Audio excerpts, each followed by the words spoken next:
I've been doing things like this, like an interview in a room like this, since 1989.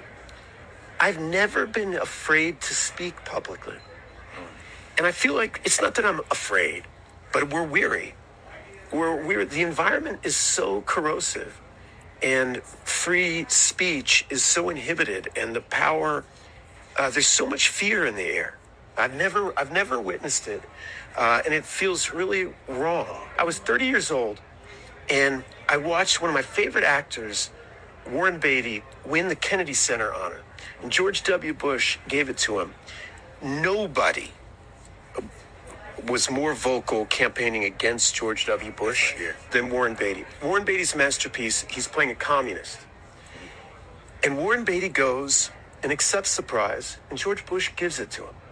And they're getting their picture taken, and they're talking about America. And I remember I was 30 years old, and I thought, I'm an artist in a free country. And I felt so grateful. I was like, wow, this is a free country. Free country, yeah. You know, this is a great country. And I don't feel that.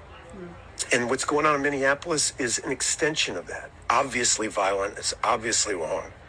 And I'm scared to talk about it because I don't want to push anybody away. I want to invite what's best in America to come out and invite it in, because I know we're better than this. I want you guys to actually listen to what Ethan Hawke is saying here. He's not talking about a party. He's talking about free speech and how fragile it actually is. There was a time when politics was just politics. You argued, you voted, you moved on. Disagreement didn't feel dangerous, but that's not where we are anymore. And anybody that can't see that is honestly in denial. Now speaking up can cost you your career, your friends, your family, your community, your safety, your life, depending on who's watching or listening.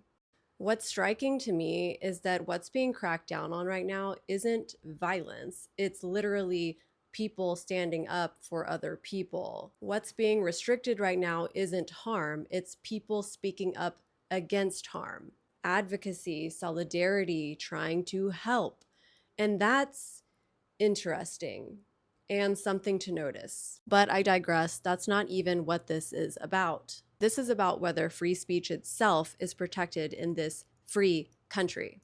Protecting free speech doesn't mean agreeing with someone, and free speech doesn't mean as long as it's in line with what X allows at the moment. It's about protecting the right to dissent at all, and all of us should want that, regardless of party. And if that disappears, our free country goes along with it.